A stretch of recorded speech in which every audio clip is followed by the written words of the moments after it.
Hi friends, welcome back to our channel. ಆಸೆ ಧಾರಾವಾಹಿಯ ಒಂದು ಸೂಪರ್ ಡೂಪರ್ ಸಂಚಿಕೆ ನೋಡ್ಕೊಂಬರೋಣ. ಸಂಚಿಕೆ ತುಂಬ ರೋಚಕ ತಿರುವುಗಳನ್ನು ಪಡ್ಕೊಳ್ತಾ ಇದೆ. ಯಾಕಂತಂದರೆ ರೋಹಿಣಿಯ ಸತ್ಯ ಮೀನನಿಗೆ ಗೊತ್ತಾಗಿರೋದ್ರಿಂದ ಮೀನಾ ಅಂತೂ ಕೆಂಡಾಮಂಡಲ ಆಗಿದ್ದಾಳೆ ರೋಹಿಣಿ ಮೇಲೆ. ರೋಹಿಣಿಗೆ ನೀನು ಸತ್ಯ ಹೇಳಲೇಬೇಕು ಮನೆಯಲ್ಲಿ ಅಂತ ಹೇಳ್ತಾಳೆ. ಅವಳು ಎಷ್ಟು ತಿಪ್ಪಲಾಗ ಹಾಕಿದ್ರು, ಹಳೆ ಕತೆ ಪುರಾಣ ಹೇಳಿದ್ರು ಕೂಡ ಮೀನಾ ಯಾವುದಕ್ಕೂ ಜಗ್ತಾ ಇಲ್ಲ, ಬಗ್ತಾ ಇಲ್ಲ. ಇಲ್ಲ, ನೀನು ಸತ್ಯ ಹೇಳಲೇಬೇಕು, ಸತ್ಯ ಹೇಳ್ತೀಯಾ, ಇಲ್ಲಾಂದರೆ ನಾನಂತೂ ಸುಮ್ಮನೆ ಬಿಡೋದಿಲ್ಲ, ನಾನೇ ಹೇಳಿಬಿಡ್ತೀನಿ ಅಂದಾಗ ತಿನ್ನಕ್ಕೆ ತಿಂಡಿ ತೊಗೊಂಬಂದಿರ್ತಾಳೆ. ಮೀನನಿಗೆ ಮಾತ್ರ ತಂದಿರಲ್ಲ.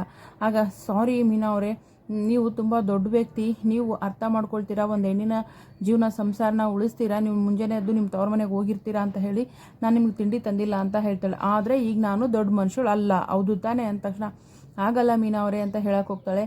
ಅಲ್ಲ, ನೀವು ನಿಮ್ಮ ತವ್ರ ಮನೆಗೆ ಹೋಗ್ಬೋದಲ್ಲ ಅಂದಾಗ ಏಯ್ ಮುಚ್ಚೆ ಬಾಯಿ ನಾಯಿ ಅಂತ ಹೇಳ್ಬಿಟ್ಟು ಇನ್ನೇನು ಹೊಡಿಯೋ ಹಂತಕ್ಕೆ ಹೋಗ್ತಾರೆ ಮೀನಾ ಅವರು.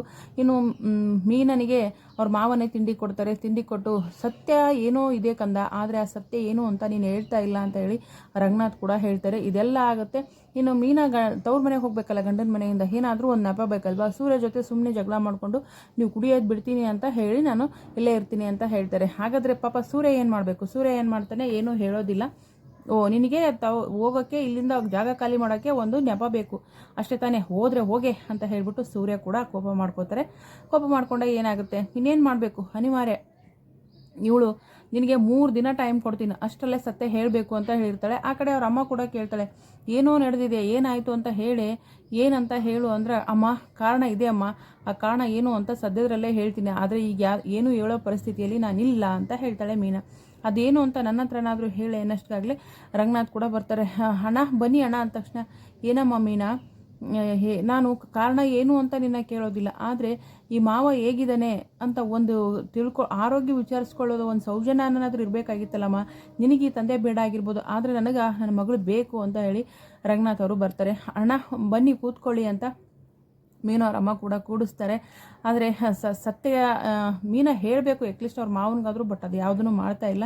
ಅವಳು ಬಾಯಿಲೆ ಅವಳೇ ಒಪ್ಕೋಬೇಕು ಅಂತ ಹೇಳ್ಬಿಟ್ಟು ಮತ್ತೆ ರೋಹಿಣಿಗೆ ಕಾಲ್ ಮಾಡ್ತಾಳೆ. ರೋಹಿಣಿಗೆ ಕಾಲ್ ಮಾಡಿದಾಗ ಸತ್ಯ ಹೇಳ್ದಾ ಅಂತ ಕೇಳ್ತಾಳೆ.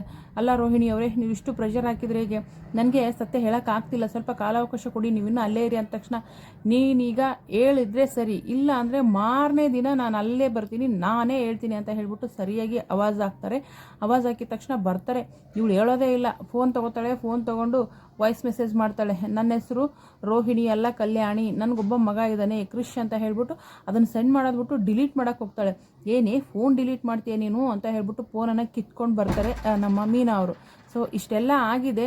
ಇನ್ನು ಮನೋಜ್ಗೆ ಆ ಮೆಸೇಜ್ ಹೋಗುತ್ತಾ, ಮನೋಜ್ ಮನೆಯವ್ರ ಮುಂದೆ ಹೇಳ್ತಾನೆ, ಶಾಂತಿ ಈ ರೋಹಿಣಿನ ಸುಮ್ಮನೆ ಬಿಡ್ತಾಳ, ಮನೆಯವರೆಲ್ಲ ರೋಹಿಣಿನ ಕ್ಷಮಿಸ್ತಾರ, ಎಲ್ಲವನ್ನು ಮುಂದಿನ ಸಂಚಿಕೆಯಲ್ಲಿ ಕಾದು ನೋಡೋಣ. ವಿಡಿಯೋಗೆ ಒಂದು ಲೈಕ್ ಮಾಡಿ, ಚಾನಲ್ ಸಬ್ಸ್ಕ್ರೈಬ್ ಮಾಡಿಕೊಂಡು ದಯವಿಟ್ಟು ಸಪೋರ್ಟ್ ಮಾಡಿ. Thank you so much. ನೋಡೋಣ ಏನೇನಾಗುತ್ತೆ ಅಂತ.